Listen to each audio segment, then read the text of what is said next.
శుభకార్యాలకు పూజార్ల కోసం వెతుకుతున్నారా? పూజారీస్.com లో అతి తక్కువ ధరలకే పూజార్లను ముందే బుక్ చేసుకోండి. వెంటనే కాల్ చేయండి.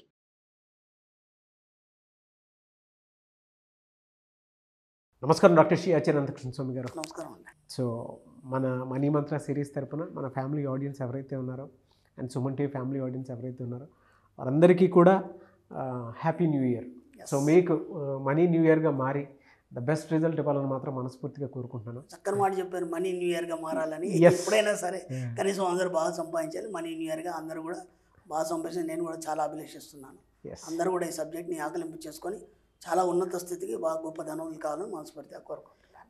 అది జరగాలి అంటే మనీ న్యూ ఇయర్గా మారాలి అని అంటే ఫస్ట్ క్లాసెస్ ఎక్కడ జరుగుతున్నాయో చెప్పాలి మీరు. ఓకేనండి. మనకి ఇప్పుడు జనవరిలో ఎట్లాగో మనకి దుబాయ్ అబుదాబాద్లో ఉన్నాయి మనకి. ఇక మళ్ళీ ఫిబ్రవరి నుంచి మన క్లాసెస్ అండి 2024 ఫిబ్రవరి 4వ తారీఖు విజయవాడలో ఉందండి. ఓకే. అలాగే మనకి 11 ఫిబ్రవరి మళ్ళీ హైదరాబాద్లో క్లాస్ ఉంటుందండి. 25 ఫిబ్రవరి అనంతపూర్లో ఉంటుంది. అలాగే మార్చి 3వ తారీఖు బెంగళూరులో ఉంటుందండి. మార్చి 10వ తారీఖు మనకి రాజమండ్రిలో ఉంటుంది. అలాగే 31 మార్చి తిరుపతిలో ఉంటుంది. ఈ విధంగా ఈ క్లాసులు మీరు వీలైనంత తొందరగా ఎన్రోల్ చేసుకోండి. ఎందుకంటే ఈ చాలా రష్గా ఉన్నాయి. ఈ న్యూ ఇయర్లో చాలామంది కూడా ఇప్పుడే ఇంకా క్లాసులు ఎప్పుడెప్పుడు అని అడుగుతున్నారు మనకి. రిజల్యూషన్ కోసం కాబట్టి వీలైనంత తొందరగా ఎన్రోల్ చేసుకునే ప్రయత్నం చేయండి.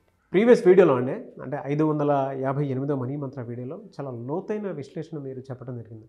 మన దగ్గరకు వచ్చేటువంటి ఏదైతే సంపద ఉంటుందో దాన్ని ఎవడూ లాక్కోలేడు, దరిద్రాన్ని ఎవడు పంచుకోలేడు. అంతే కదా, మన యోగాని ఎవడు లాక్కోలేడు. అవునవును. దరిద్రాన్ని ఎవడు పంచుకోలేడు. అంటే వచ్చేది ఉంటే మన చేతికి వచ్చేస్తుంది, నన్ను ఎవడో ఆపలేదు. గ్రేట్ థింగ్ సార్, అంటే గ్రేట్ వర్డ్స్ కూడాను. అయితే అండ్ కొన్ని విషయాలు మీరు చెప్పినప్పుడు చాలా లోతుగా మనం ఏదైతే ఆలోచించి మన కంటి ముందు ఆ రిజల్ట్ ఓరియంటెడ్లో చూస్తున్నామో అదేదో మనకి పలానాది కావాలి అనుకున్నప్పుడు దాని మీదే ఫోకస్ చేసి ముందుకెళ్తే బెటర్ కదా. డబ్బు సంపద ఐశ్వర్యం అనేటువంటి దాని మీద, మిగతా వాటి మీద ఎందుకు ఫోకస్ చేయటం అనేది. అదే వేరే వాళ్ళ గురించి నువ్వే ఆలోచించుకోవాలి. ప్రతిదానికి కారణం నువ్వే. ఇంతకుముందు చెప్పాను కదా, ఆ తొట్టి పగిలిపోయింది, కారణం నువ్వే. అండ్ ప్రకృతిలో మన చుట్టూ చాలా జరుగుతూ ఉంటాయి. ప్రతిదానికి రియాక్ట్ అయితే మనం లేకుండా పోతాము. మనకేం కావాలో దాని మీద రియాక్ట్ అయితేనే బెటర్ పద్ధతి. సో 559వ మనీ మంత్ర వీడియో, ఈ వీడియోలో ఏం చెప్తున్నారు? మీ జీవితాన్ని మార్చుకోవడానికి ఎంత టైం పడుతుంది? మీ జీవితాన్ని మార్చుకోవడానికి ఎంత టైం పడుతుంది అంటే అనగానే మనం ఏమంటాం, జీవితాన్ని మార్చుకోవడానికి ఆల్రెడీ 30-40 సంవత్సరాలు అయిపోయింది, 50 సంవత్సరాలు వచ్చింది, ఇంకేం మారుతుంది జీవితం? ఒక నర్వస్నెస్లో ఉన్నారు. ఓకేనా? జీవితం మార్చుకోవడానికి ఎంత టైం పడుతుంది? ఒకసారి 10 సార్లు ఆలోచించాడు. అంటే ముందు మీరు మారదలుచుకున్నారు లేదా, ఫస్ట్ అది పాయింట్ కావాలి. మారదలుచుకున్నప్పుడు మార్చుకోదలుచుకున్నందుకు ఎంత టైం పడుతుందని. మార్పు మాత్రం పాము కుబుసం విడిచినట్టు నిజంగా. ఎస్. అంటే అందరూ ఆ కంఫర్ట్ జోన్ బ్రేక్ చేసి బయటికి రావడానికి మాత్రం చాలా మన సబ్జెక్ట్లోకి రావాలంటే. అందుకని వాడు అలాగే. ఒకటి చెప్తాను, మన సబ్జెక్ట్లో ఒక వీడియో చూసిన తర్వాత ఆటోమేటిక్గా సెకండ్, థర్డ్, ఫోర్త్ కంటిన్యూ చూసుకుంటూ వెళ్ళిపోతారు. అది చాలా మంది చెప్పారు, ఒక హిప్నటైజ్ చేసినట్టే చాలా మంది అదే చెప్పారు. నాకు చాలా సంతోషం అండి, అంత బాగా రిసీవ్ చేసుకుంటున్నాను. బట్ సబ్జెక్ట్ డెప్త్కి వెళ్ళేటప్పుడు అంటే కొంతమంది కొన్ని చోట్ల ఆగిపోతూ ఉంటారు కదా, నెక్స్ట్ లెవెల్కి వెళ్ళాలి అనుకున్నప్పుడు మాత్రం కొంత చేంజ్ చూడాల్సినటువంటి అవసరం ఉంటుంది. ఎస్. కాబట్టి మీ జీవితం మారడానికి ఎంత టైం పడుతుందంటే, చిన్న ఎగ్జాంపుల్ అడుగుతాను, మీకు క్వశ్చన్ అడుగుతాను. ఇక్కడ నుంచి బెంగళూరు వెళ్ళడానికి ఎంత టైం పడుతుంది? ఫ్లైట్లోకి వెళ్తే ఎంత సార్? ఇక్కడ నుంచి జనరల్గా ఒక హార్డ్లీ అన్నీ కలుపుకొని 2 hours జర్నీ అనుకోండి. అంటే ఇక్కడ నుంచి మనం జనరల్గా ఇక్కడ నుంచి ఎయిర్పోర్ట్కి వెళ్ళి సార్, ఎయిర్పోర్ట్ నుంచి మనం బయలుదేరాము బెంగళూరుకి 1 hour పడుతుంది. ఓకే, 1 hour పడుతుంది. అలాగే మనము మా కారులో వెళ్ళాము అనుకోండి, దాదాపు 8-10 hours పడుతుంది. 8-10 hours పడుతుంది. అంటే మధ్యలో మనకి లంచ్ ఇవన్నీ ఉంటాయి. ఓకేనా? అదే మనం ట్రైన్లో వెళ్ళామనుకోండి, అదే 8 hours అదే అవుతుంది. ఎందుకంటే దానికి ఎక్కడ స్టాప్స్ ఉండవు, మెయిన్ దగ్గర ఆవుకుండా వెళ్ళిపోతుంది. అంటే బెంగళూరుకి నువ్వు 1 hourలో వెళ్ళొచ్చు, 8 hours వెళ్ళొచ్చు, హాయిగా జరిగేసి తిరిగి 15 గంటలకు కూడా వెళ్ళొచ్చు మీరు, అక్కడక్కడ ఆవుకుంటూ సరదాగా. అంటే ఇప్పుడు బెంగళూరు వెళ్ళడానికి నీకు ఎంత టైం పడుతుంది అంటే ఏం చెప్తాం మనం? అలాగే జీవితం కూడా మార్చుకోవడానికి ఎంత టైం పడుతుంది అని అన్నప్పుడు మనకి ఎంత టైం పడుతుంది? గంట పట్టుద్దా, ఓ 10 గంటలు పట్టుద్దా, ఒక 20 సంవత్సరాలు పట్టుద్దా, 15 సంవత్సరాలు పట్టుద్దా? అది మీ చేతిలోనే ఉంది. జీవితం మార్చుకోవడానికి ఒక క్షణం పడుతుంది. జీవితం మార్చుకోవాలి అనుకునేదానికి ఎంత సేపు పడుతుంది? అవును. క్షణం పడుతుంది. అనుకున్నప్పుడు కదా అక్కడ నుంచి నీకు కొత్త లైఫ్ అనేది స్టార్ట్ అవుతుంది. ఎస్. కానీ మనం ఏం చేస్తామంటే మీరు ఇంతకుముందు చెప్పినట్టు కంఫర్ట్ జోన్లో ఉన్నట్టు ఫీల్ అవుతాం. ప్రతిదీ కూడా నేను కంఫర్ట్ జోన్లో ఉన్నాను. ఎందుకంటే ప్రొద్దున కానీ మనం ఒక డ్యూటీకి వెళ్తున్నాము, అదేదో చేసుకుంటున్నాము, సాయంత్రం వస్తున్నాము, నెలగానే శాలరీ వస్తుంది, ఇంకేమైనా అప్పులు అయితే అక్కడ చేయొచ్చు. ఇప్పుడు జీవితాన్ని ఎందుకు మార్చుకోవాలనుకుంటావు నువ్వు? నేను అదే చెప్పాను, మన సబ్జెక్ట్లోకి రావాలంటే మినిమం ఎలా ఉండాలంటే ప్రపంచం మొత్తం మిమ్మల్ని చూసే విధంగా ఉండాలి. ఓకే, మీకు ఒక పెద్ద మ్యాన్షన్ ఉండాలి. ఓకేనా, మీకు ఒక మ్యాన్షన్తో పాటు ఒక 25 మంది వర్కర్స్ ఉండాలి. ఇప్పుడు ముఖేష్ అంబానీ ఉన్నాడు, 200 మంది వర్కర్స్ ఉన్నారు అక్కడ. అవును, అర్థమైందా? అక్కడ ఉండేది 3-4 ఆ ఇంట్లో నివసించేది ఇది 3-4. ఆ 3-4కి 200 మంది ఎందుకు? అవునా కదా? అవునా కదా? అంటే తన లగ్జరీస్ కోసం ఇన్ని వేల మందికి, లక్షల మందికి ఆయన పనిస్తున్నాడు. అర్థమవుతుందా? ఇన్ని వేల లక్షల మందికి ఆయన పనిస్తున్నాడు. దానికోసం నువ్వు లగ్జరీస్ అనుభవించాలి. అర్థమైందా? మన సబ్జెక్ట్లోకి వస్తే ఆ రేంజ్లో నువ్వు అనుభవించాలనుకున్నప్పుడు రావాలి. ఆ రేంజ్లో అనుభవించుకోవాలనుకున్నప్పుడు నీ జీవితాన్ని మార్చుకోవడానికి ఒక్క క్షణం చాలు. అర్థమైంది? ఒక్క క్షణం చాలు, అంతకంటే ఏం అవసరం లేదు.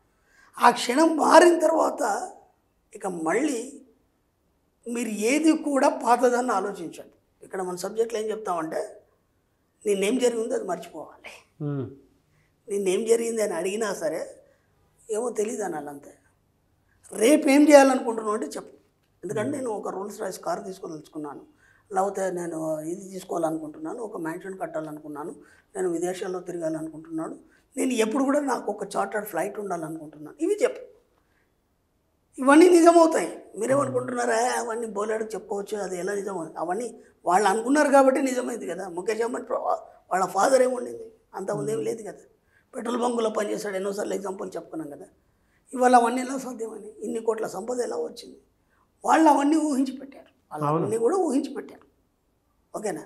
నేను నా లైఫ్ తీసుకున్నా కానీ నేను చిన్నప్పటి నుంచి ఆలోచనలు లగ్జరీస్గా ఉండేది. నాకు ఏమి లేకపోయినా ఆలోచనలు లగ్జరీస్గా ఉండేది. ఈ సబ్జెక్ట్ని వీలైనంతగా ఎంతోమందికి చెప్పాను నేను. అంటే ఇప్పుడు మనం క్లాసులు పెడుతున్నాం, ఈ విధంగా మనం ఇలా చేస్తున్నాం. కానీ నాకు తెలిసినప్పటి నుంచి మ్యాక్సిమం నా చుట్టుపక్కల మా ఫ్రెండ్స్ సర్కిల్లో అందరికి చాలామందికి చెప్తే నన్ను వింతగా చూసేది. వీడేంద్ర అసలు ఇలా మాట్లాడతాడని. అప్పుడు అలా వింతగా చూశారు, ఇవాళ ఈ స్థాయికి వచ్చిన తర్వాత ఇంకా వింతగా చూస్తున్నారు. వాడు ఏదైతే చెప్పాడో అదే అయింది కదా.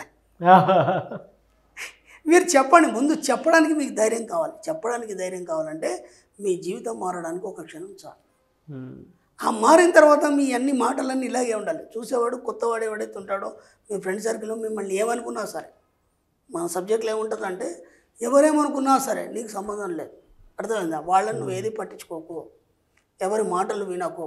ఎందుకంటే ప్రతి దగ్గర నిన్ను డిసప్పాయింట్ చేసే వాళ్ళే ఉంటారు. ఇప్పుడు మన సబ్జెక్ట్లోకి వచ్చిన చాలామంది మనం అడుగుతారు ఆ క్లాసులో, ఆ గురుగారు నాకేమో ఈ సబ్జెక్ట్ చాలా ఇంట్రెస్ట్ ఉంది, నేను ఇలా అఫర్మేషన్ చేస్తాను, మెడిటేషన్ చేస్తాను. మా ఆయనేమో కంప్లీట్ అపోజిట్ అండి. అలా అనుకుంటే అయిపోతాయా? ఎవడో చెప్పిందని తిడతారండి. తిట్టానమ్మా, ఇబ్బంది ఏం లేదు. అసలు ఆయన ముందర నువ్వు షో ఎందుకు చేసినావు? అవునా కదా? నువ్వు ఇవన్నీ ఎందుకు చెప్పినావు? నువ్వు పాజిటివ్గా ఉండాలి, నువ్వు ఇలా మాట్లాడి, నీకు ఎందుకు అయ్యాలి? నువ్వు వచ్చావు కదా క్లాస్కి, నువ్వు ఉండు. ఇప్పుడు ఏం చేస్తావు అంటే వాడు ఆయన మారిపోతాడని చెప్పు. ఆయన కూడా పాజిటివ్లోకి వస్తాడు, ఆయన కూడా నాకు అనుకూలంగా ఉంటాడు, ఆయన పాజిటివ్గా మారిపోతాడు. నీ మనసులో నువ్వు అఫర్మేషన్ చేసుకో, ఆటోమేటిక్గా మారిపోతాడు. ఇప్పుడు నువ్వు సబ్జెక్ట్లోకి వచ్చావు, కొన్ని సాధించావా లేదా? అవి అయినప్పుడు ఇదెందుకు కాదు? అవైనప్పుడు ఇది కూడా అవుతుంది కదా. అలా నీ జీవితం మార్చుకోవడానికి ఒక క్షణం చాలు. సింపుల్. ఏం చేయాలి? నీ జీవితం మార్చుకోవడానికి ఓన్లీ పాజిటివ్ అఫర్మేషన్ చేయాలి. అయిపోయింది, నీ జీవితం మారిపోతుంది అంతే. అనుకున్న ఒక్క క్షణంలో నీ జీవితం మారిపోతుంది. మీరేమనుకుంటున్నారు? జీవితం మార్చుకోవడానికి చాలా టైం పట్టుద్ది, ఇప్పటిదాకా ఎప్పుడు మారలేదు నా జీవితం, 40-50 సంవత్సరాలు అయిపోయింది, అంత వృధా గడిచిపోయింది. ఏం కాలేదు. ఎందుకు ఇంత టైం గడిచిపోయింది? ఎందుకు ఇలా ఉన్నారు? ఎందుకు అర్థ ఇబ్బంది ఉన్నారంటే మీరు ఏనాడు కూడా మీ జీవితాన్ని మార్చుకోవాలని అనుకోలేదు. అంతే కదా. అందుకని అలాగే ఉన్నారు. మీరు అందరిలాగే ఉండాలనుకున్నారు, సమాజంలో అందరిలాగా నేను ఉండాలి, అందరితో పాటు నేను ఉండాలి, ఇవన్నీ అనుకున్నారు. ఇప్పుడు ఎప్పుడైతే జీవితాన్ని మార్చుకోవాలనుకున్నారో అందరికంటే భిన్నంగా వెళ్ళిపోతారు. మీరు భిన్నంగా వెళ్ళిపోయిన వాడే ఏదైనా సాధించగలుగుతాడు. అంటే కొత్త దారి కనుగొనేవాడు ఎవడైతే ఉంటాడు, అందరూ ఒకే దారిలో వెళ్ళిపోతున్నారు, షార్ట్ రూట్లో వెళ్ళాలి. అప్పుడు నువ్వేం చేయాలి? వాళ్ళందరికంటే భిన్నంగా వేరే షార్ట్ రూట్లో వెళ్ళాలి. ముళ్ళు ఉంటాయి, రాళ్ళు ఉంటాయి, రప్పలు ఉంటాయి, అవన్నీ ఛేదించుకుంటూ వెళ్ళాలి. అప్పుడు ఏమైంది? వాళ్ళకంటే ముందు నువ్వే వెళ్ళిపోతావు. అక్కడ ఇంకా కొత్త దారి అనేది స్టార్ట్ అవుతుంది. అంటే నువ్వు దారి చూపించేవాడిగా నువ్వు తయారు కావాలి. అది ఎప్పుడు సాధ్యమవుతుంది? నువ్వు జీవితం మార్చుకోవాలి అనుకున్నప్పుడు సాధ్యమవుతుంది. అవును. కాబట్టి మీ ఊహలు ఏవైనా ఉన్నాయో ఇప్పటివరకు ఏవైతే నెగటివ్స్ ఉన్నాయో పక్కన పెట్టేసి నీ జీవితాన్ని మార్చుకోవాలనుకున్న తర్వాత మీ ఊహలు ఎంత ఉన్నతంగా ఉండాలనేది ఒక లిస్ట్ రాసుకోండి. లిస్ట్ రాసుకొని వాటిని పదే పదే పదే అఫర్మేషన్ చేయండి. ఖచ్చితంగా మీరు ఏదైతే ఊహించుకున్నారో ఆ విధంగా మీ జీవితం తీర్చిదిద్దపడుతుంది. గ్రేట్. బెంగళూరు పోవడానికి ఎంత టైం పట్టుద్ది? గంట కూడా పట్టదండి, నిమిషం కూడా పట్టదండి, ఒక సెకండ్ బెంగళూరు ఊహించుకుంటే వెళ్ళిపోతాం మనసు ద్వారా. అర్థమైందా? కాబట్టి మనసు ద్వారా మీకు ఏం కావాల్సిందో ఊహించుకోండి, అంత స్పీడ్గా మీరు వెళ్ళిపోతారు, మీ జీవితం మారిపోతుంది. Fantastic sir. థ్యాంక్ యూ అండి. Thank you so much doctor Shri Acharya Anantakrishna Swami garu. Thank you అండి.